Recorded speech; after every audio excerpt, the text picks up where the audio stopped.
whether you like it or not, there has been this conversation happening with Bjergsen exiting the league and Perkz entering it around who would ultimately be the best mid laner in North America. I'm curious, following this series, do you feel like you kick off the year as the definitive best? I mean, I personally felt that way before the tournament started. So yeah, I hope this tournament solidified it. Well, I love to hear that. But I think the follow-up question there is what it might mean, though, to have a player like Perkz enter the league. Because let's not mince words. You and Bjergsen, in some senses, longtime rivals, having high-caliber players to push each other to greatness, I think, is an important thing. Do you actually see it as an advantage to be pulling in top talent like this for you to continue to compete against and ultimately to best? I mean, for sure, I think if there's a lot of competition in the league, I think it's all good for me and just for everyone, right? So we have a competitive region, but I think the loss of Bjergsen might actually be bigger than what we've gained in terms of mid lane talent this year at least. Because I think just from like all the mid laners in the league right now, I think I always felt like I learned more from just playing against him compared to what I've learned so far.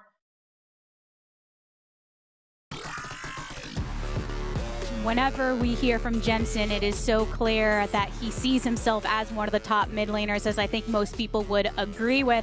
But there's always some discussion around this role and what it has to offer. And rather than focusing on who the best mid is, I want to know from our analysts, what is it that you look for when it comes to a mid laner? So I think there's a few things on the Rift in terms of just 1v1, your ability to exploit winning matchups and really dominate, and then in losing matchups to go even or lose super gracefully. Depending on the team, you want to see certain mid laners roam and be able to support side lanes, and then of course you want versatility in terms of picks, control mages, assassins, even weird stuff like Galio.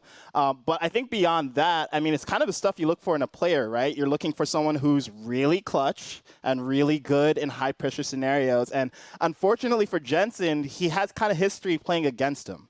Yeah, I would say one of the main things, especially for me as a jungler, looking for mid laners, Jensen does really well, is mid lane wave management. I don't have to worry about Jensen versus any other mid laner matchup in the league. That is very comforting to me. He's always very good at managing his waves for setup for dragons, objectives, and rotating as well, when you can go unlock him from mid lane. So I think that consistency goes a long way, even though you definitely have some arguments with the likes of Perkz and Jizuke with playmaking and clutch factor definitely coming in.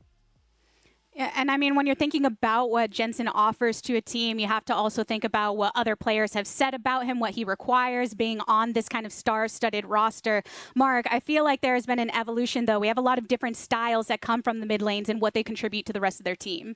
Yeah, I think one person who's slowly inserted himself into that conversation has been Damonte. He's been good in a number of situations where he has kind of taken on Niski's mantle, I think, is the most selfless mid laner in the league right now, and he showcased that on a lot of the global picks in the lock-in tournament. And now at the start of the actual regular season, he's been playing some Orianna, having some good laning phases, as well as some post-40-minute team fights. Post-40 minutes, he's the best mid laner in the LCS. But I think for him, I would like to see more consistency on a variety of picks. We've seen him on Akali's and Kiana's. We've seen him on Galio's and TF's.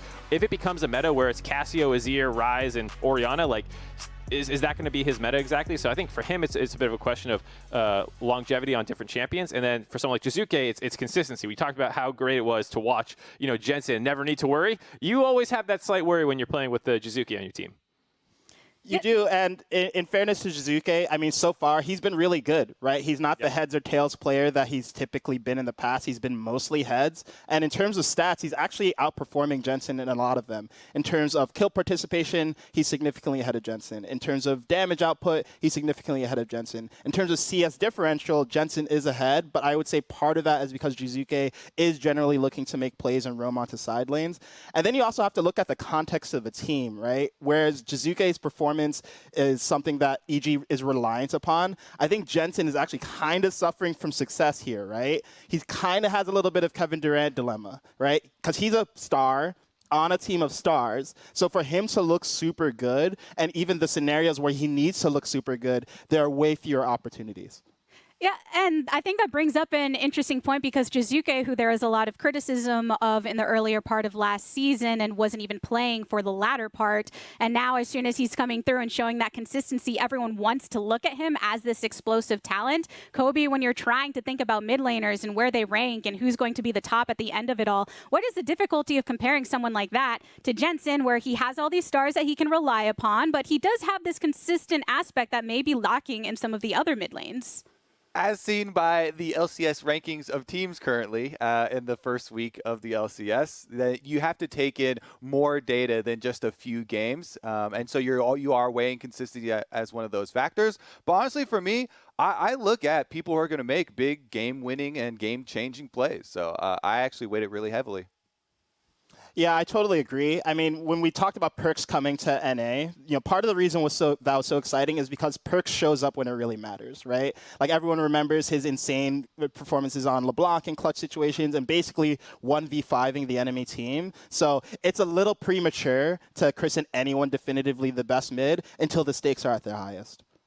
Got to get more games, got to get more data for us to use when evaluating that sort of thing. And we are going to get to see Jensen in action when it comes to our first game of the day. Speaking of game number 1, we do have FlyQuest facing off against Team Liquid, which features the LLA superstar who entered the LCS with a splash.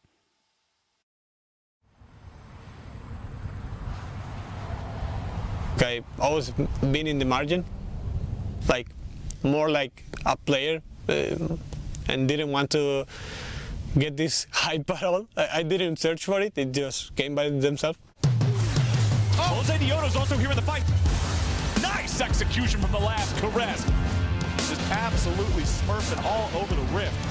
And just 100 to 0s and pick up that money. You're the carry now, my friend.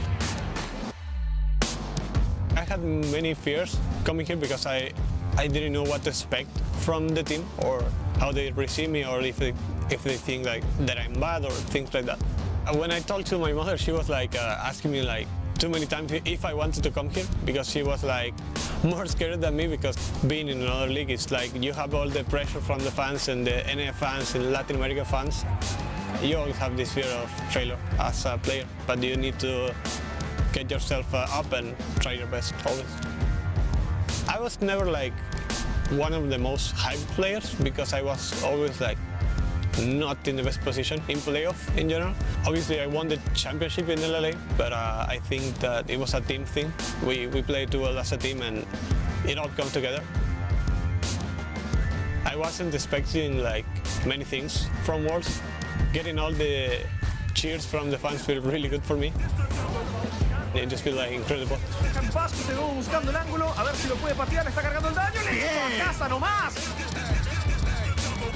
I think the perspective from Latin America to NA is like they always watch this league like when they were younger, so it gives you like this perspective like they are better and you have this dream that you want to be there to play with the ones that you always watch. I will improve very much coming to a better region and playing against best player like Blaber or Santorin. It just feels a lot better. That things that I learned in that split, like communication and to be the best team more than individuals, it helped me a lot to achieve some things that I didn't thought could be possible. We as a team are really good and we are improving a lot in general. Big damage on the PoE and Jose Dioto grabs first blood. I feel like this team is really acceptable with the things that we are doing and the language barriers. This is going to be a ghost into a swipe into the Rainbow 7 flare. Jose Dioto! Latin America represent there. Being here, like playing with them, feels like pretty much comfortable that I made a right decision.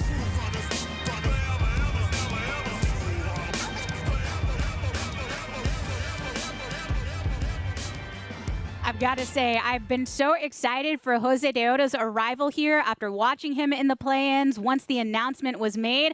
But as excited as I am, Kobe, I feel like you might have me beat for other reasons. I just recently signed Jose to my very prestigious fantasy team, and he's already been racking me up a bunch of fantasy points. I love how he's instantly come into FlyQuest and started killing it. At the beginning of the lock-in tournament, they lost their first 2 games without him, but he joined and there was immediate turnaround on the Rift that you could see. They've had some very well-connected team compositions that were well-focused. He was a big part of it. You know, the Hecarim with a bunch of heals and shields, buffing them up. I would also say that one of the most impressive stats for junglers, damage percentage, he is leaps and bounds above the rest of the entire league. He's at 23% for a jungler. Is kind of crazy. Yes, they did play, you know, a buff the Hecarim composition, and there's only 2 games of stats, blah, blah, blah. But everybody else is under 20%. So I'm going to go ahead and say it was a great signing for my team. And you have to really consider whether you're thinking about the fantasy points or just the performance for FlyQuest, the fact that the junglers have been so important on teams like this when playing towards that top side. And in this particular matchup, the top lane matchup between Licorice and Alphari is definitely somewhere that we all have to keep our eyes. Yeah, I think it would have been, it is a super hype matchup because Alphari is arguably the best top laner coming in from the LEC, and Licorice has been arguably the best top laner in the LCS. That said, Alphari has super delivered on that through lock-in tournament in early parts of the season. Licorice has been struggling, as Kobe was kind of saying. They didn't have their full roster at the start. Even now, there is still some disconnect in mid-game and maybe playing around some of the top lane situations. So I'm waiting to see Licorice step up. He has also made a couple more individual mistakes, but I think this is a huge game for him to kind of prove that, like, you know, he is still C9 Licorice, which is I think what a lot of people are hoping to see him kind of perform at this level, while also having to step up and lead a bunch of younger players on FlyQuest. I will say his Camille game was quite nice there. A lot of initiations for him and deleting the back line. With, he tweeted about it after. Yeah. Yeah, I think it's doing him a little dirty to say waiting for him to step up. He did step up game 1. He tried to step up game 2, and he fell. You know, that happens sometimes when you try to step up. But I think Licorice, you know, he gave a really honest interview, right? Like, he was a player on a top team, and now he's on a development team, a promising development team, but still a team where he has extra pressure to carry. So I'm going to give Licorice a pass today, even if he falls flat on his face. He is sort of the spear of this team, and if he doesn't make it happen, nothing is going to happen. So overall, look, I think Alphari is probably the better player, but Licorice, if he goes even with Alphari, I think that bodes well for the FlyQuest team. That developmental identity, you do have to consider it when coming into matchups like this, because if you're looking at the bot lane in particular, I don't think it is lost on anyone that Team Liquid seems to have the favorite bot lane here. But Kobe, you did want to bring attention to the experience and how important this is to Diamond on the side of FlyQuest. Yeah, I love these heartwarming stories where rookie players are coming in and they get to play against their idols. You know, Core JJ is a support idol for many, many supports for good reason, you know, all around the world. And Diamond, he tweeted this after their lock-in game. And I just really thought it was cool how, you know, even though he got stopped by Core JJ, he still was super happy to be able to play against him on the Rift. And maybe that does mean, you know, bottom side is obviously going to be a Team Liquid PowerPoint in this matchup, but it also means that, you know, our rookies actually get to play with some of the legends, and that feels good. And yeah, that feels good. And look, even if he gets smashed, he still gets his own private fan meet down bottom lane. So it's not all bad. Yeah, it's not all bad. And, you know, fan meets aside, I actually do think there's a decent chance for FlyQuest to upset TL here. We did see them have a pretty strong showing against TSM with a really straightforward comp where everyone had a very clear direction. So if it can draft well, get into a position, and then TL just woke up on the wrong side of the bed, I think there's actually a chance. Okay, you say upset potential. Let's go ahead and pull up your predictions then for the day. What do our analysts got to say? Oh no, Primal, you don't sound so confident. What happened, bro? Hey, well, I said there's a chance. Let's be clear, and that chance is less than 50%. So it's not a chance that you believe in, apparently, Primal, but the fans of FlyQuest, they'll have to see if the bees can buzz through this one towards a victory. With that being said, we are ready to get into Team Liquid versus FlyQuest, so let's hand things over to Pastry and Crumbs, who will be calling Game 1. Thank you very much, Latargus. I'm Pastry. Joining me is Crumbs for another edition of Pastry Crumbs LCS Style. It's going to be a fun one. FlyQuest versus Team Liquid. TL have looked almost unstoppable, Crumbs, I feel like. In the games where they win, it just feels like it's not even close at all. They did have a relatively back-and-forth final against Cloud9 in the lock-in tournament. They did get upset by Immortals on day one, which surprised just about everyone. But I feel like the general consensus is that right now, Team Liquid, as the lock-in champion, still looking like the best team. pound for pound, their individual players are just getting too many advantages. In the laning phase, if you can't keep up with them, they're just going to be able to out-macro you in the mid to late game as well. So if a team is to take down Team Liquid, you need to keep up in the lane and also have great shot calling to finish the game out. This matchup, though, we have seen more than any other thus far, at least between the first games of the season that has started, since FlyQuest and Team Liquid did play in the quarterfinals. It was a 2-0, and I think that FlyQuest has learned a lot from that, since in those games, their bottom lane was very different to what we see now. It was Maokai Seraphine and Janna Kaisa. Well, unfortunately, not going to be getting Seraphine, which was probably step one in FlyQuest upsetting Team Liquid. So Team Liquid rightly going to be banning that one away. Olaf's going to join. Camille and Renekton also going to get banned out. So Licorice taking some of his potential picks away here, but I think just respecting the fact that no matter what the top lane matchup ends up being, Alphari is a very fearsome opponent.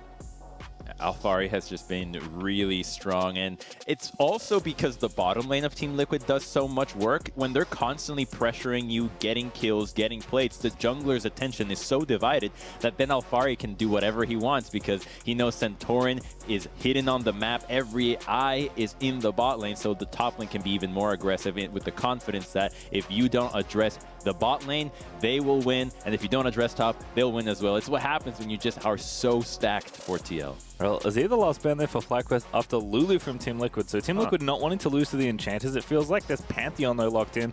I was going to say this draft means that we have a lot of different junglers open, and Centauran vs Jose Diodo is actually a pretty cool jungle matchup. So I'm assuming that's jungle for Centauran. It can of course potentially be flexed around, but we've seen it once already. Actually, Team Liquid lost to this pick when Xerxes picked it on Immortals. We'll see what FlyQuest want to answer here though, because I imagine they want to look to take their jungler in this phase, if not in this round of picks, and it's going to be Udyr by the looks of things.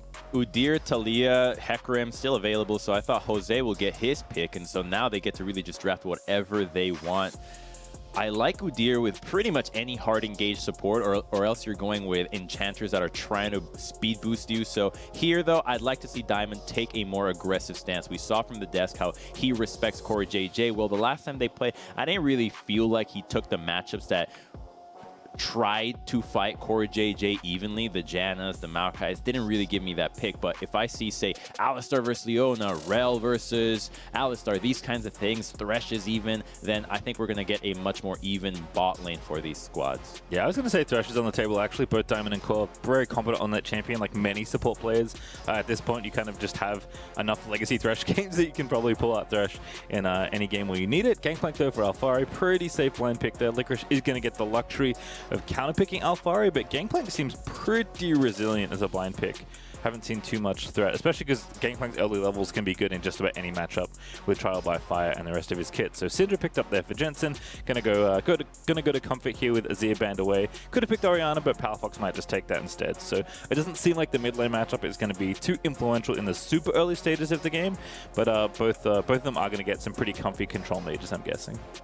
I like the Orianna better than the Syndra right now, just because Syndra has been receiving a few nerfs, but comboed with Pantheon, I think that's what they're looking for here. You do have very strong setup with your crowd control, whether it's point and click Pantheon or Syndra setting up first. So if Palafox isn't careful, if he's not getting those Merc treads early or playing really far back in the lane, he might just get insta-gib here. So I think attention on the mid lane for Team Liquid, although you already have the double global with the Gangplank and the Pantheon, so there is a lot of potential for cross-map plays, and if they add even more things to that, like the Tahm Kench that we saw out of them in their laws, you now have a TL that can be anywhere on the map in the drop of a hat. I feel like the interesting thing about mid lane is that, like, once upon a time, I feel like jungle was a role in service of their solo lanes, especially mid lane, and now I kind of feel like the opposite is true, where mid lane is a role that has to serve their jungler, and I think in different ways, like Orianna is better at supporting Udyr than Syndra is, and Syndra's better at supporting Pantheon than Orianna might be. So thinking about that pairing, I like where the teams are going in this first phase.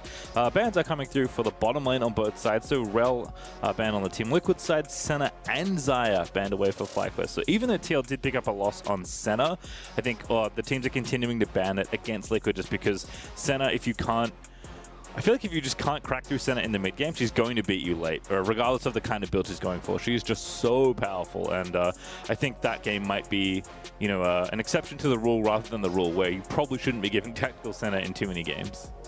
And there's still a lot of ADs here for Tactical. He can go Misfortune. You have Samira that he's been very powerful on. I don't see him going past those two. I think they make a lot of sense. Here, FlyQuest, take away your pick for Licorice. You already see the Gangplank. Save that counter pick for the bot lane. That way you can counter pick the support, and you have a strong Kai'Sa that can maybe be able to assist with roams if you're looking to either prioritize something like a Nautilus or more roaming style versus the laning. It's going to be likely the Aatrox into the Gangplank, and so FlyQuest going for full-on team fighting here. Oh, Callista's up. I forgot about that one. Alistar was one of the other bans there, actually TL's other support ban, so keeping the engages out of Diamond's hands. But this is a pairing that we don't see Tactical get this champion very often, just because this is one of the instances where he and Cole will just go all out aggressive. I think they've been very successful on lots of different pairings, but Callista is one of those ones where Tactical can take over a game. Thresh also up, so if they want to take that exact duo, they can here. But it is going to be Thresh for CoreJJ. I think a smart denial up against Diamond, who maybe wanted to pick that to help out the Udyr, plus it's just a champion he's comfortable on, and Thresh suits just about any comp here. So Core's going to take that and maybe just fall to Aphelios here instead for Tactical. I'm not a fan of Kalista into Udyr. Into That's something fair. like an Olaf is fine, right? He jumps the axe, but Udyr does not care how many spears he's got inside. Turn him into a porcupine. It's okay. Point and click stun.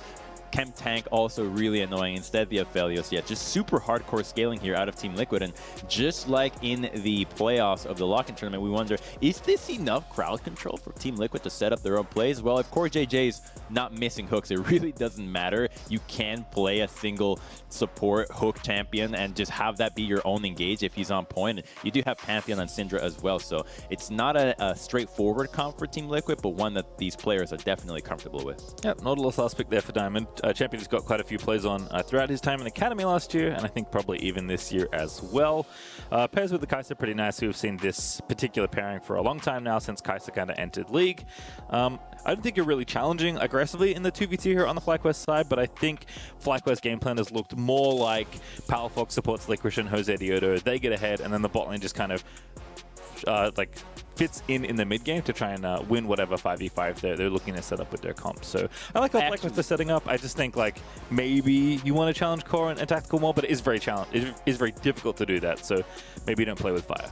So what I love about the FlyQuest comp against Team Liquid is that TL has 4 members who cannot run away from anything. Aphelios, Syndra, Pantheon, Gangplank. And you need Thresh to Lantern duty these people out. Against the Nautilus with an Orianna and a Udyr running at you, there's a real good possibility that you can start to pick off members that are by themselves if CoreJJ is not there with a Lantern. Well, he's been pretty on point in most of the games he's played so far, so we'll have to see how it all shakes out. As you said, I think Team Liquid is drafting very comfortably here. They've got the Pantheon and the Thresh to kind of, I guess, get them through the early to mid stages, and then tons of good scaling there with Gangplank and Aphelios, especially in Syndra scales just fine as well. Maybe Jensen is the bridge that brings TL to the mid game, if they even need it, Crumbs, because as you said, they've been so good at beating people up in lane that the game feels like it's often lost from minute 1. Well, FlyQuest have quite a bit to say about that, as the Bees are flying out onto the Rift for their 3rd time this weekend. FlyQuest are going to upset Team Liquid here. Certainly a tall task, but one that they are up to. We'll see how the developing FlyQuest roster can look up against the lock-in champions. I don't know what bigger story you'd want from the start of the tournament if the lock-in champions get upset by FlyQuest and Immortals out of all teams. Right. It would really just shake up the league entirely, because it would, I think, put Cloud9 as the better-looking team that went to the finals, which is just bizarre to think that the team that was almost 3-0'd was able to then take those lessons and maybe got more out of just playing so many more games that they're refining their gameplay a bit better. Yeah, we'll have to see, but as we said, Team Liquid are pretty tough opponents, as teams that are spreading out across the river here. Nothing too fancy, although Diamond is going to move in here, maybe just getting a ward down. There is the ball in that little brush you can see for Palafox here, but Team Liquid already have their early wards down here, so I don't think we'll get any surprises. In fact, it looks like the junglers are even going to start on the same side with a leash as well. So Diamond walking in. Late ward here. Is he going to walk all the way to the right? Oh, he has a sweeper actually as well, so going to take that ward out, which is nice for Palafox actually. Gives him a tiny bit of XP and a bit of gold as well. So potentially there's some early level 2 stuff for Palafox, but it's not like Talon. You're not really going to get all in at level 2 at level 1. So just a nice little extra boost there and a good bit of anti-warding technology there from Diamond. Funnily, Core JJ actually also used a sweeper and gave the XP over to Jensen in the mid lane. Oh. So they ended up being even in experience. Both supports looking out for their mid laners. You love to see that kind of help out. And here's just nice little casual trading. One thing I'd like to see, though, in these games, because we saw Blabber do these incorporations, is more unorthodox jungle path. You are fully expecting everybody to go on full power clears, but there is an event where it's all in. Have Ignite as well. Koto J going to be the target. Johnson going in there, needs a little bit more damage, doesn't have it. And Team Liquid get away from the 2v2 all in. Ooh, wow. Okay, the bot lane from FlyQuest is actually getting pressure over the Team Liquid bottom lane. This is good news for them. A very different look than last time they played. And now this might allow Diamond to start thinking about getting Prio in the river, roaming around. And you see how topside the Gangplank is pushed in. That's going to allow Pantheon to get that top scuttle, and Udyr won't be able to fight that. So if he can path down to the bot side, get advantages from what is Nautilus and Kaisar doing, he won't get double crabbed. All right, well, Palafox and Jensen already level 3. Just battling there in mid. Palafox actually doing a nice job not getting zoned off the wave there by Jensen, who was postured pretty far forward to try and do so. On the other side, though, Alfaro is laying into Licorice, but Jose Diodo is up here nice and early. Ooh, good little tap there. Jose Diodo looking for the moment. Santoron also pathing up to the top side, but level 4 Ood is in there. Flash Bear slap. See you later, Alfari. Nowhere to get out of that first blood as Licorice will collect it. Oh, man, and look at what just happened. So the Pantheon went for the Grump instead of helping out Centaurian, crashed the wave, thinking, all right, Udyr won't be here. I can crash this wave safely. Instead, he goes straight to the top lane, and he's overextended. There's nothing that he can do. He wants to crash this wave, but without any help, he's just by himself. He has to do this or else concede lane pressure. So a nice first blood there out of FlyQuest, and that's going to sting because the gold went over to the Aatrox, and now an all-in. Fly is by himself. But there's a big wave. Yeah, Diamond's okay. Gravity Gun is actually going to lay quite a lot of damage in. Corday, that hook, if it had connected, I think may have spelled Diamond's death, but did not pop out as Jose Diodo is going to give us a nice introduction to something else. Actually, we'll hold that thought because he's back down to the bottom side here, getting right in there as Tactical will be forced to flash away. And if you want to see coverage of the LCS in Spanish, actually, FlyQuest are running a Spanish LCS co-stream all season long. You can check that out at twitch.tv/FlyQuest if you want to see the game in Spanish instead of English, which is really cool. Si me gusta. Gracias, pastry time. All right, well, Alfari back on the top side. He did TP in, so he's okay. Licorice, though, has burnt his as well. There was a potentially scary moment where Licorice was going to be down in items and levels temporarily, but he has fixed that by TPing back to his lane. Unfortunately, despite the first blood, Alfari is actually 15 CS ahead up already. So clearly this Gangplank doing work in the early stages of the level, of the lane, excuse me. But Licorice just waiting for this wave to get pushed in. He's not going to be too aggressive here. Getting Alfari into the league is going to be such a big help. He seems to be the strongest laner we have thus far. So if anybody else can just start watching what he's doing and try to learn from him, they should improve their own laning and make the rest of the league good. Because I don't remember a single split where a top laner was this dominant just in laning alone. Yeah, I mean, Licorice definitely kind of feeling the pain of Gangplank in some melee matchups here. I mean, just dodging out these Qs as well. Really nice landing here for Alfari as we do pop into Santorin, who's looking for his own gank here. Jose Diodo's made 2 different attempts, one successful for the first blood and one that did force a flash into the bottom side, but this invade pretty deep, hitting that control ward around the red. Palafox is trying to find him, but this is a real bad spot here. Jensen going to line up the stun, does land it. There's the stun follow-up there over the wall, and no flash, no problem. Jensen is going to take that kill.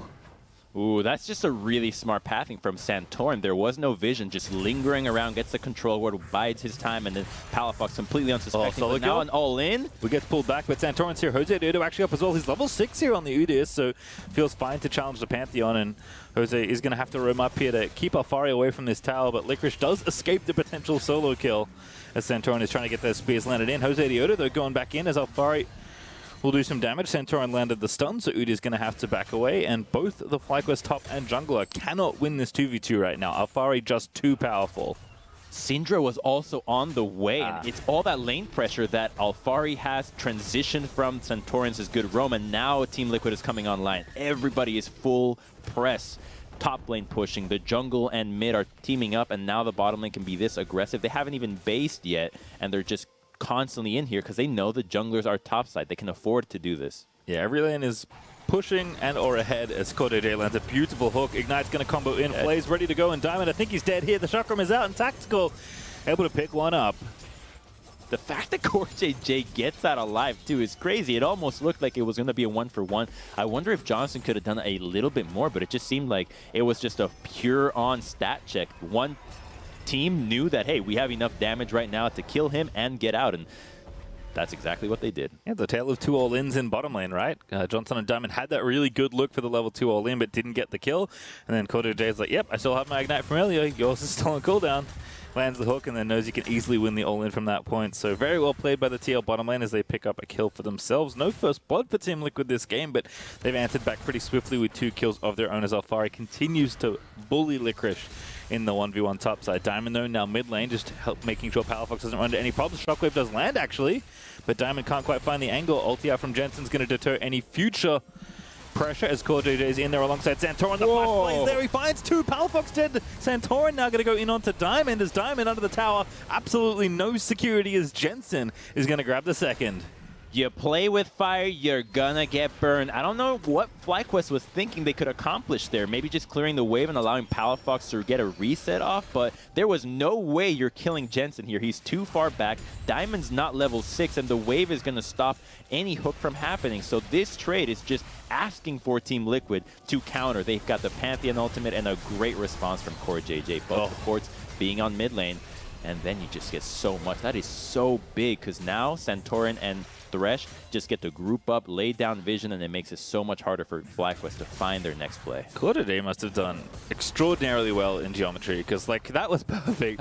Played one in, had the hook landing on the other, found the very sharp angle, but ensures that 2 kills do happen there as Diamond doesn't even travel over the wall with the Hex Flash. Instead, going to clear out what vision he can see, as Core JJ is going to do the same here in bottom side. Jose Diodo, though, has wrapped around. This is a very good flank angle here for the Udyr.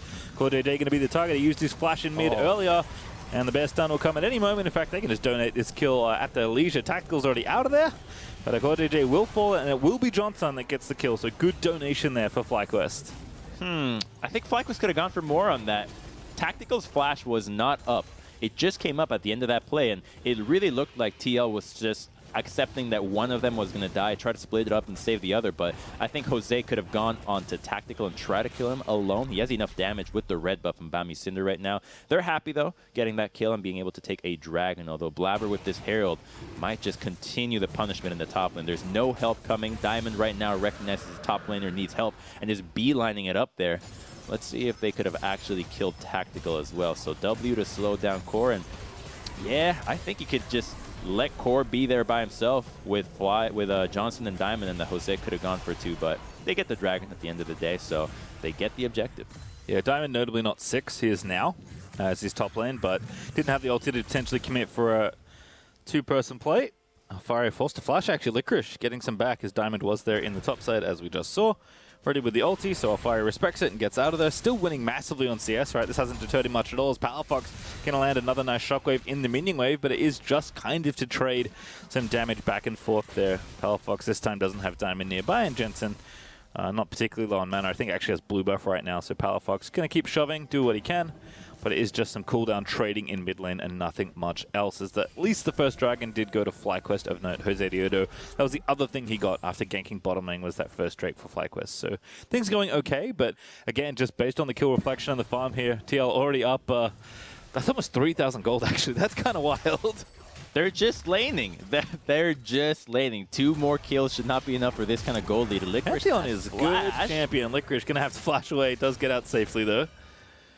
So brutal. He still has Rift Herald here, and there's no one coming up. It's certainly going to get dropped in the top side. You have a great timing for it, and it just continues to destroy this top lane. He actually will base and try to group up with his team instead, but there's so many control wards here just pressed up, allowing him to be aggro, whereas you look at the control wards that FlyQuest have, they're entirely defensive. Those double control wards in the back of their lane, it's just to prevent dives. It doesn't allow you to make your own aggressive plays, whereas the one that Alfari and Santorin place at the Krug allow Alfari to be very aggressive. So one team thinking about how to extend their lead, and the other trying to defend against Team Liquid's potential aggression in the bot lane, which is not a lane I think they would go for a dive. Just saying, it's the Thresh and Aphelios. They're roaming to other parts of the map right now. All right, well, Licorice does return to top lane, and I guess Santorin may be a bit greedy not popping the Herald top lane, but I think probably thinks Alfari is fine. He's almost actually finished off 4 plates in the top lane, so I think Santorin is looking to drop the Herald somewhere else. They all have so much gold, right? It's like, okay, Alfari's fine, but then Jensen's got 2 kills and a bunch of CS. The bot lane has a big CS discrepancy and also had even just as many plates as Alfari, so they're just winning out on every single matchup right now. FlyQuest needs to find something with Diamond, with a TP flank, to kill Team Liquid, or else they're just not going to get it because they're going to get lanterned out. Here's the opportunity as Licorice has already TP'd. They don't know he's here yet. You have to stop this, I think, or at least try and punish here. Licorice actually has wrapped around, as you mentioned. Santorin, one of the front lines right now, maybe the only target they can really get. GP ult's pretty good. Tactical also letting the ulti rip for a triple root, I believe, but Johnson over the top line's Tactical. It was Diamond that found the hook, but Jose Diodo gets the kill credit. They get that 1 kill, but so much was invested for that. A single person, whereas Alfari was able to get top. I like this, that Palafox is to TP back and get something more. That kind of saved everything from being too much of an overcommitment. He's going to be fine. Jose Diodo is very tanky, so FlyQuest knows what they need to do. Some more of that, surprise the Team Liquid members, and you'll be able to keep this game even. So the big thing here is that Aphelios ends up getting separated. Where was the lantern used? Because it just gets popped now. I suppose they did not think that the teleport was coming through from that angle, and then he's just dead. They accept that, well, one guy's going to go down. It's the AD. Couldn't save it, but the fact that you only lost one where it could have been so much worse feels like a win for TL. Yeah, Diamond even made it easier on himself. Just clicked R on the Aphelios, and then a pretty easy follow-up from there with the hook. And Johnson Killer in 6 in, and FlyQuest do pick up the 1 pick. Gold still massively in favor of Team Liquid. Again, a testament to how good they are at just being good at the game, last hitting, getting gold, and taking tower plates, because that's been kind of the story of this early game so far. So despite FlyQuest finding some plays, getting some picks here and there, in the grand scheme of things, they're still so far behind in gold. So gonna have to make those picks turn into more things, whether it's objectives or just more kills, maybe opening into a larger skirmish or team fight. You can see the blueprint for FlyQuest and kind of how they can be successful. And I think Jose Diodo, with the Chemtech especially finished now, able to run at people and start those Udyr plays, as we did get so well informed on at the top of the day. But Tactical is just pushing relentlessly. I mean, what is he really afraid of here? And I think that's the question for Team Liquid in general. Like, they kind of play without fear, but kind of because they don't have any. There's nothing they're really worried about, it feels like. They could be afraid of team fighting since they don't really have any tanks right now. We'll see what build Alfari ends up going for. But the AoE that FlyQuest can pump out with the Nautilus, Orianna, Aatrox can be pretty devastating. It's just that FlyQuest have yet to find the avenue to get it. Without the flank from the teleports, it's really difficult for them to go for it, because Core JJ just gets a hang back, and whoever gets Nautilus ultimate then just gets lanterned back into the team. So it's going to have to be FlyQuest having some really intelligent vision so that they know where Team Liquid is retreating from. That's what they're doing. They're just playing them back and forth, using the pressure they have on the lanes to out-rotate FlyQuest between one turret from another. And they need to see this. If they don't have vision, they cannot engage. And you can tell from the blue side where Team Liquid just pushed. It's entirely dark. Only a single ward from the side of FlyQuest saw that rotation. Oh, Jose Diodo a little too far forward. JJ flash play, of course he does. Boxes landed up as well. See you later, Udyr. The Santorin's going to get credit for that one, but can't be in spots like that. JJ will punish you every single day of the week. And Team Liquid just getting further and further ahead. I mean, Aphelios and Thresh just smashed the bottom tier 2. Like, it almost didn't exist. But again, can be afforded to push that far up when they've got that vision control, they've got the confidence, and Santorin even going to make sure they get the Herald after killing the enemy jungler. Pretty safe objective to take as well. Yeah, this is going to be the second Herald now for Team Liquid. They didn't really commit anything, and usually the only criticism we have for Rift Heralds is when you commit too many members of your team for this objective. They only have one. Everybody else is on another mission, and Diamond might be in trouble. Oh, Hook's going to miss. Good little sidestep there as Alfari lands a slow, but nothing much else. So Diamond finally lives, as JJ tends to kill the people he looks at in most games he plays. Johnson, though, busy scooping up the farm that's here in topside, but he knows it's not even safe here. Jensen on his own could probably one-combo him at this point. Gale Force, not much protection against a full Syndra combo, especially given that Jensen is level 11, and Riftchild's going to be dropped mid here as Team Liquid just want to really open up this map. FlyQuest trying to respond, but Santorum might even fancy a dive here. In goes Diamond, though. The target is good. It's Tactical, I believe, they have under wraps, and indeed they do as Powerfox picks up the kill, but the return fire is there. CoreJJ going to grab Diamond as Licorice is zooming in, and now Johnson going to try and make the play with the Gale Force. Does get the pickup as Licorice finds the last hit. Now Licorice still chasing, but Team Liquid, they've made enough distance. That's what I'm talking about. You gotta use the Nautilus to engage on the targets that don't move. And Champ Select, we recognize Team Liquid's 4 members. In fact, even if you count the Thresh, no one has dashes, escape moves. They're very susceptible to dying to an engage. And so with a good Hex Flash combo with the Orianna and Udyr, a great kill right away. And it doesn't matter that you lose the support for it because you also got Jensen and his Flash as well. Now you have another target that you can go after. So Aphelios still has the Summoners, won't be in that position next time, whereas Jensen, you can go for that play again, and FlyQuest now have another avenue to get back into this game. The 5,000 gold lead is slowly growing, but not as fast as we usually see Team Liquid. There we see on the side, though, the gold, the mountain that FlyQuest has to overcome, since every single lane is getting out-golded. Yep. Apart from CoreJJ, all 4 of Team Liquid are ahead in gold by a lot. The smallest gap is currently Powerfox versus Santorum, which is about 300 gold. So that's actually a really good illustration of just what the gold lead is currently for Team Liquid, as everyone but the support is significantly richer than the richest person on FlyQuest right now, which is Johnson, who does, again, have that Gale Force, finished up some components as well. So there are opportunities, as we've seen, for FlyQuest, but they're going to have to make that kind of play a number of times in a row and look to stem some of the objective bleeding as well. FlyQuest are going to be grouping up, looking to clear vision together. I think this was maybe the thing they've adjusted, as Diamond almost got himself killed last time he looked to do this. But you can see CoreJJ just lying in wait, as close as he can get to the enemy half without walking directly into vision. Yeah, and as close as he can get to giving a safe lantern for Santorum to get out in case they try to engage onto him. And I like seeing that the Kai'Sa is also lingering around here on the side of Johnson, very quick at being able to respond to these random skirmishes. And Aphelios also has to be nearby. He has to pretty much be in the lane, be a visible part of it, can't play that stealth assassin that Kai'Sa can. And FlyQuest will have to answer the bot lane before they think of these plays now. The Gangplank has already crashed the wave. Aatrox has to go down here, and if they're not quick to this, they're not going to be able to get a ward for another teleport. I think they can look for a pick just because of Jensen's Flash being down, but they shouldn't feel pressured to take this next dragon fight. You don't have to. It's only the second dragon. It's not a big deal with Ocean being out of the laning phase anymore. So if FlyQuest don't feel comfortable with a good fight here, they should just let this one pass and continue to farm. All right, well, Licorice is finally picking up more CS. That number's what, like 60? I can't do math right now, but someone that has done the math already is Optimal Tim over at Stats. Fire CSDs this game, if you're interested, by the way. He's pretty good. 10 minutes, he was plus 36. Would you like to guess his CSD at 15 minutes? Spoiler alert, he's still ahead. 50. Very close, plus 54. Basically hit, as he's just been absolutely dominating this laning phase there up against Licorice. FlyQuest, though, are going to get this Ocean Drake. TL decide that they can give it up. Oh, Baron? Baron. Yeah. That's Aphelios has Kraken and Hurricane, probably has yellow white gun. Yep, okay, great trade out of TL. All right, they're totally going to get it. So that's necessary, but I don't know if it's going to matter here. Needs to really bear stance it over. Fiery waiting in the wings as well. Has the barrel ready to go. Oh my goodness, Aphelios. Just a champion, as the Baron will indeed fall to Team Liquid. Nice trade, they say. It's CoreJJ on the front side, going to get picked up. Licorice finds Sonuk up there. W's going to connect, and that will be a kill. The chain slow is good. Stun is there, and Licorice not on a killing spree does find it, but that's a pretty good trade if you're Team Liquid.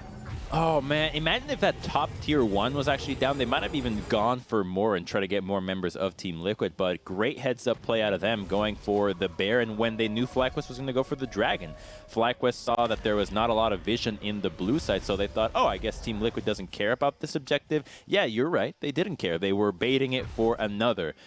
Oh, Licorice. Oh, Licorice. Not a 1v1, you can win. Oh, it's not even a 1v1, of course it's not. Santorum riding in on the Pantheon. Licorice just going to kite around and make it look fancy. Well, that was cool, but it's not going to let you live, unfortunately, as Alfari just about gets a solo kill there. Technically, Santorum was there. he's mechanically styling on you when he doesn't need to. It's just his nature to sidestep things, is what you can say. Because Centaurin is there. He doesn't need to do it. He can tank it all. They're going to go for him, but... Flash. Killer Instinct, yeah, because Johnson's here. That's the play you want to see. A shutdown comes in for the Udyr. Just before the game, you and I were talking about possible plays that Kai'Sa likes to make, and side laning when these champions are trying to split push is a great move with that Killer Instinct. 3,000 range too, we just found out, and it's just a good rush there out of TL. They see that CoreJJ is off by himself, but they don't want to commit on single members like Alphari since Diamond isn't there, and without him to lock somebody down, the front line is just staring at whoever Udyr runs at. Yeah, I mean, that's kind of... apart from Udyr best stance and Diamond's ulti slash hook, that's really the only way that FlyQuest can start something here. So they're going to have to fend off this elongated Baron Siege here. They do at least keep their inhibitor in bottom lane alive, though the tower in that lane was not so lucky. Only a minute left on the Red Bull Baron buff, though, so not too much longer, and FlyQuest's sieging days will be over, and they can maybe look to make a play around the upcoming Dragon in 2 minutes and 40 seconds. Still woefully behind in gold. Like, let's not pretend that this game isn't very challenging on the FlyQuest side, as Jensen already gets away with escorted in. I think FlyQuest want to make a play here if they can find one, but 2 members missing. Jose Diodo in a decent spot around that brush, but need to kind of get it going. I think the Orianna Shockwave combined with the Udyr may be the call here, as Diamond is reinforcing the mid lane, but going to be late. Good hook on a Jensen, though. They find the Shockwave as well. FlyQuest fighting back. Into stasis goes Jensen. Centaurin looking to make it happen as a failure. Just shredded poor Diamond there again. TL just too much power, too much of a lead as Liquid is trying to cut this wave off to prevent the game from ending, perhaps. But Team Liquid, they've got that Baron cannon still. They're going to keep moving forward. They can take the bottom inhib as well. They want to end. Okay, this is a commitment to end the game, and Licorice is in the back, still looking for a flank, but Team Liquid knows that he is here. Tactical, good ulti, finds 2 with the Gravitum gun. But no one really there to follow up there. Again, the jet time is very short. Diamond's back up. Licorice is here. FlyQuest might just go back for the fight, but they've got no Orianna ulti. Diamond's got no ulti either. They have to find something, though. Centaurin maybe going to be sacrificed here as Licorice still flanking. Centaurin taking a lot of damage. Licorice though trying to fight the rest of TL. Gets a 2-man knock, though. Is not bad as Alphari is able to pick up Licorice. Oh, that hook is good, actually. A kill for Johnson is going to go on to CoreJJ, but now it's a 4v3 as Diamond, that was a one-way trip, unfortunately, for the Nautilus. And FlyQuest still in danger of losing their Nexus. Yeah, this Aphelios is just relentless right now. He's going to do so much work here. How can they get up close to him? And they've got ultis back here. Palafox maybe have to find the Shockwave that keeps their Nexus alive. As Team Liquid looking to end this game in under 25 minutes, perhaps. Oh, man, I love that they're trying this. Just the fact that they're trying this is such a different look for TL. They finally get to back off. But that was about 2 minutes of an attempt to end this game. Alphari is going to be fine. And the crazy thing is that the engage that FlyQuest initially did on the mid inhibitor turret was almost it. It's just that Licorice wasn't there. They were waiting for the Aatrox to flank. He was clearing out the top lane, running through to his side of the map. Instead, we're going to go into the bot lane defense because this was another moment that could have been very close. Centaurin was in no man's land, being really far up, and his Lantern got blocked. But unfortunately, Licorice there had the highlight reel moment in his eyes. He thought, okay, hit that third Q, plus 1,000 heal, Gore Drinker, it's going to be it. It's going to be lit. It wasn't. He just got blown up right away because he's almost, what? He's 60 CS behind. Yeah, in a lot. His lane. He's lost all his plays, hasn't gotten the turret. It's not a fed Aatrox. It's kind of wild that Alphari's lead at 15 was plus 54, and he's actually grown that lead at 25. We don't really we do track those stats, but like it's not, we don't use them very often because the game is obviously very different once the laning phase kind of opens up the game more. But Alphari's just been like farming up a storm, keeping ahead. He's got, what, 2.5 items? It kind of looks like 3 because he's got so many different components. As Team Liquid are going to get themselves a second Drake, but I don't think we're getting anywhere near the Dragon Soul this game.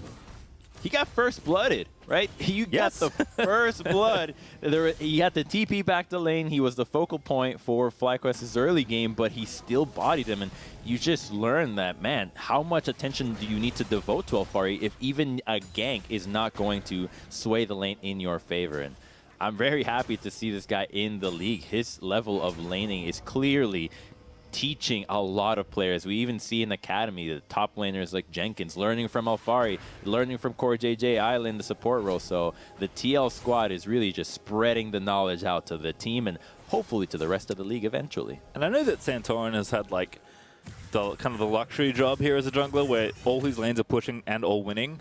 So he's having a great time here in Pantheon, but he is just continuing to be in the right place at the right time constantly, using those ults extremely aggressively, which again helps when your laners are all winning.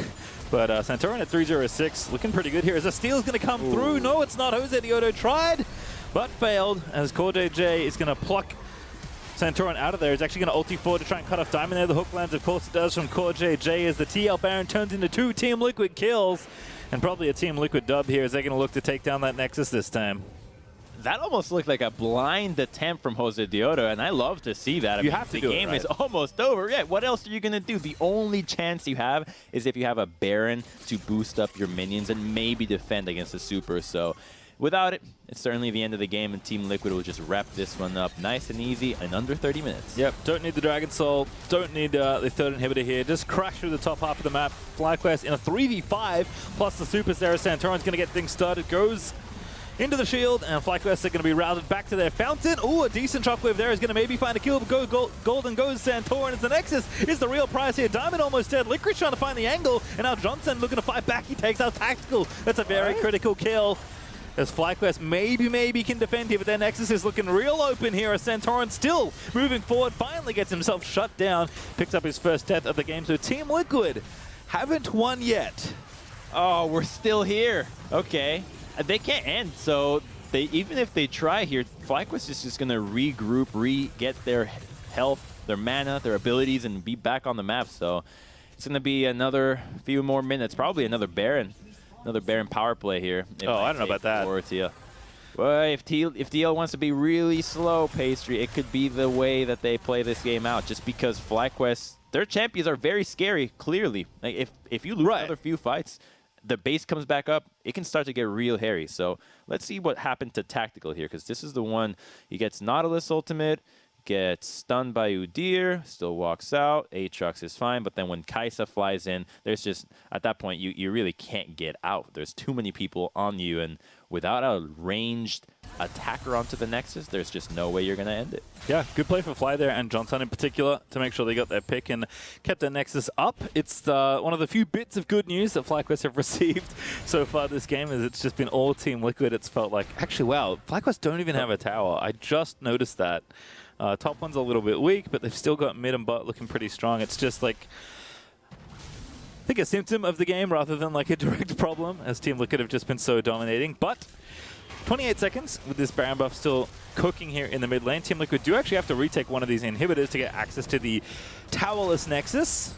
Okay, watch Licorice. He's going to go for a TP. He's lying in wait in the base. He just doesn't know where he's going to TP. Pings the control word at the blue buff.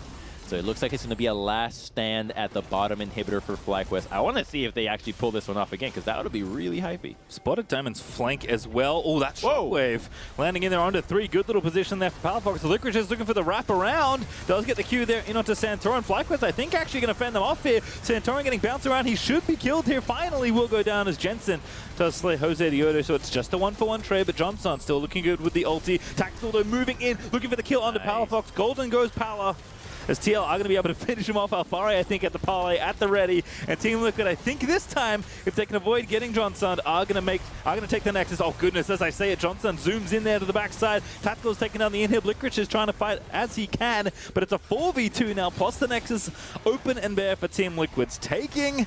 And surely this go, third time, will be the charm for Team Liquid, as they're going to look down to take out the rest of FlyQuest and their Nexus alongside it. This is just cruel. Johnson waiting in his fountain, trying not to get hooked by CoreJJ. They want to get the ace. They're going to try and collect it, but Johnson isn't going to let him have it. That's a TL dub in just over 30 minutes. Very dominant there, right? You almost have a 12,000 gold lead on the side of Team Liquid. Lots of laning in. The story for me is, once again, Alfari. These top laners are just doing so much work. The pressure was relentless. I mean, this guy's laning is nuts. We saw yesterday how just laning from Impact was just winning a game flat out. The top lane got ahead, and suddenly it was almost an unwinnable position.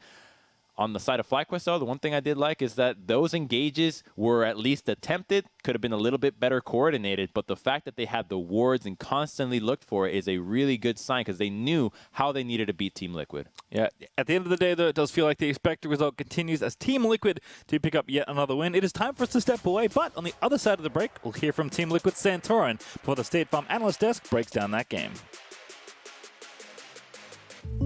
Jake from State Farm. I would like to formally extend my gratitude for the Russell rate on my insurance. Do you mean surprisingly great rates from State Farm? I don't believe in accepting help, but I'll make an exception. Here's the deal, Russell. There's no special rate. These prices are for everyone.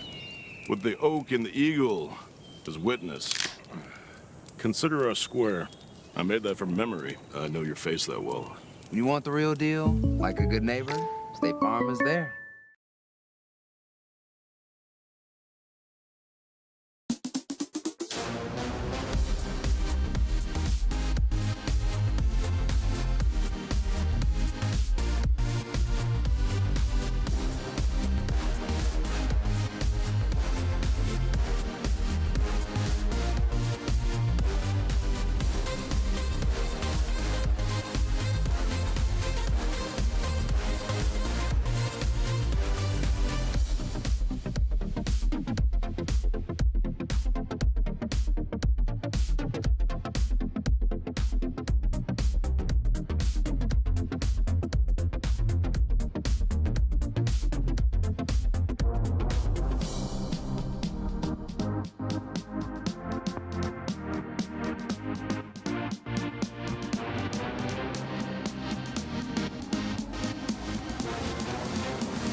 Welcome back to the Verizon post-game interview in the LTS as I am joined by Santorin. Also getting an echo of myself in the ear, so I apologize if I start to go a little wonky in my words. But Santorin, I feel like I spoke to you just last week. Man, you're doing so much winning already. What's going on? Is this just going to be TL dominant start to finish? See, that's what I'm hoping. We had this very awkward loss against IMT, so I'm not going to be like too excited yet. But we're doing really well as a team, and I feel like we're improving a lot. So I only see it going better and better from here. So I do want to ask you a question related to this series and the matchup today. There's been so much hype for Jose Dioto coming into the league, the aggression that he'll bring, maybe some creative picks that might come with it. You've already gotten to play him multiple times because you had a quarterfinal matchup and a best-of-5 against him. You guys did win that. Today you got the victory again, but he seems to be a player that exerts a lot of pressure. What's it like playing against him? Yeah, I think he's a really smart and intelligent player. He's also very aggressive, which I really enjoy. I definitely think he's a good addition to like being in LCS. I really appreciate like him coming over and showing his skill. I'm just like always hyped when like a new jungler comes in that's actually good because that's more competition, which eventually will make it even better. So I'm really, really happy for it. Speaking of improvement throughout the split, watched an interview recently with Travis and Jat, where Jat talked about the team's kind of new approach to the season, practice mindset, looking to be more aggressive, taking more 50-50s or 60-40s, things that maybe an older version of Team Liquid wouldn't have done. What's it like being a player in that change of environment? I really, really enjoy it. It's like I'm not like the person that likes to take the most risk, but I feel like my team is really aggressive, which just like leads to more risk. Because like the way we want to play the game is like snowball as quickly as possible, and that does require some risk that I don't think 2020 TL would take. I feel like that was the kind of like the scaling mindset of like just we have to outscale the enemy team. Now it's more like we want to be the aggressors, and if we play well, we'll win the game. And that mindset is like a lot nicer to have because especially when you go to Worlds, if you're always playing the scaling and the other team can just be like, if we play well, we'll win, you're going to lose most of the time. So I'm really, really stoked for this year. Well, I think I can speak on behalf of all spectators in saying that so far the games have been a ton of fun to watch. I love the new aggressive look. Santorin and the rest of Team Liquid now sitting at 2-1 at the end of the first week of the Spring LCS. Santorin, as we head back to the desk, thank you so much for giving me the time. Thank you.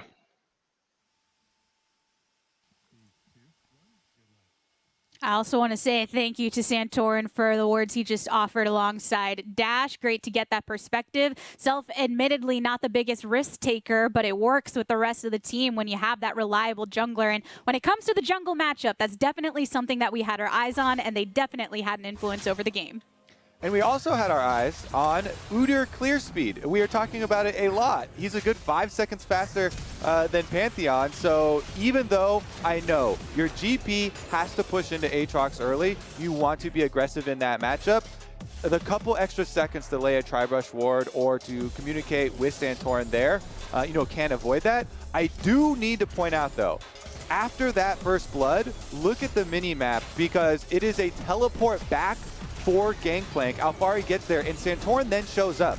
So people are wondering how Alphari got this giant CS lead up on the top side. Look at the mini-map. They've pushed Licorice all the way back from the extra wave. He pushes a whole wave into tower. That thing gets denied. Santorin also leaves behind that ward up by Krugs. Jose then shows down on the bottom side, so Alphari on top side knows that he has a full clear right back to his side and can, especially with this deep Krug ward, track Udyr from then on out. Then you have Santorin going into the jungle to get this wraparound gank on Palafox. And guess what Santorin does right after that? Mid lane pressure is his. Again goes back towards the top side. They again force Licorice off another wave. So, a lot of it is, yes, Alphari's amazing Gangplank, super good in that 1v1, but Santorin definitely paid attention as well. And you get to see here why usually the Pantheon has been banned a lot. She's on red buff, and then there's a gank in the mid lane. He's like, oh, I should be there. And he able to use his kind of global ultimate to collapse in there, as well as even the pre-6 gank setup and all that kind of stuff, which you saw in the mid lane. Like, when you're playing in a mobile mage like Orianna, it's going to be really, really hard to get through laning phase without dying once or twice just to that kind of combination. But even from that point on in the game, I mean, Santorin played the Pantheon super, super well and was kind of the force for a lot of the playmaking. But once again, TL's laners just accrue huge leads kind of on their own by just how they're playing these laning phases. Yeah, the laners, that's where we have to look because Kobe had mentioned that, yes, that pressure did add a lot to the top lane, but from there, we really got to see such a disparity. Yeah, blow him out of the water there. I talked about multiple times a couple of extra visits for Santorin, helping push Licorice off the wave. But Alphari's Gangplank is definitely one of the aggressive ones that you love to see when he's pushing, harassing him under tower, and definitely took advantage there. So, I mean, plus 54 at 15 is kind of ridiculous. When you have that kind of pressure from your laners across the map, it definitely affects the way that you can approach objectives. And Primal, it feels like that midpoint in the game, a very clear decision was made that really set the tone for the rest of it. Yeah, and I think what you saw here is the maturity and veterancy of TL come to bear. You know, there are multiple ways they could have won this game, right? They had a decisive advantage. They could have gone for a Drake stacking strategy, but instead they decide we're going to push out, go immediately for Baron. And FlyQuest, you know, they made some mistakes in not scouting this Baron at all, but I think TL's recognition that they have Kraken Slayer, they have Aphelios, they can take this really quickly, is something that we should be praising in North American teams. And we've seen this from other teams. We see when teams have Azir and they realize they can just sort of fake out and put a marksman in a side lane and go for it Azir Baron. These are the kind of plays that will translate into more consistent victories when you're ahead. So yeah, you also have to kind of look at how that situation was set up. There was no topside vision at all for the side of FlyQuest, and they abandoned mid lane to try and get early positioning on the Drake setup. But then because they have no mid priority, TL pushes that, rotates the Baron as it's spawning, and because they had no wards there, they had no idea that this was going on. So a big part of this also, you have to look at some of the more inexperienced teams for why these Baron sneaks are working. It's because people have not done a great job of keeping vision on the top side post 20 minutes because they kind of tunnel on like Drake stacking, control the Drakes, and it feels like they lose sight of like that objective because, hey, with these comps, like you're saying, that actually becomes a threat as soon as it spawns. Yeah, and while, yes, they are down significantly in gold, so it's hard to like really get map control back. One of your only shots, you know, back into a game when you're so far down like that is trying to catch them at a Baron fight and win a big Baron fight, turn around at a huge objective like that. The quickness with which Team Liquid makes those decisions at those times really did prove to be in their favor. If we're looking over to the side of FlyQuest and the fact that a lot of these players are ones where we're tracking their growth, what they're gaining from these experiences, we made a note of Diamond and what he was hoping to get out of this matchup Primal going into this very game. Yeah, you know, we saw that tweet in the countdown where Diamond said it was such an honor to play against Core, and then he clapped back again and said, look, you're going to fight me in Bot Brush 1v1. And Diamond is a player who's been criticized for not being super proactive. This is one of those Academy hotshots who expected to be super good. And TL Core told him, hey, look, I don't want to kill you 1v1, kid, and embarrass you. I gotta say, I don't think Core dominated Diamond. He looked good, and he got his team back into the game with some nice Nautilus engagement from behind. So overall, look, if you're a FlyQuest fan, doesn't feel good how you lost this game, but I think some of the individual pieces look better than they have in the past. So yeah, good job, Diamond. I like his follow-up too, where he's like, at least I played with no fear. Yeah, exactly. I mean, we actually saw that first week going into it, did not see the responses until this very moment. So it's great to see that positivity kind of coming out on that side. That was just our first game of the day, though. Team Liquid versus FlyQuest. We are going to be going into some more to come with Evil Geniuses taking on Golden Guardians in the near future. Stay tuned. Looking incredible. G has definitely been flexing muscles here. Impact diving into the middle of 5 with the Scarron showing up, and it looks like Evil to get the top in the lock. Shizuke's got a triple. That is a little bit deftly with the auto attacks and the Void Seeker to finish off. A flash play from Ignar guarantees number Evil 4. Geniuses remain the only undefeated team, and they've got the win.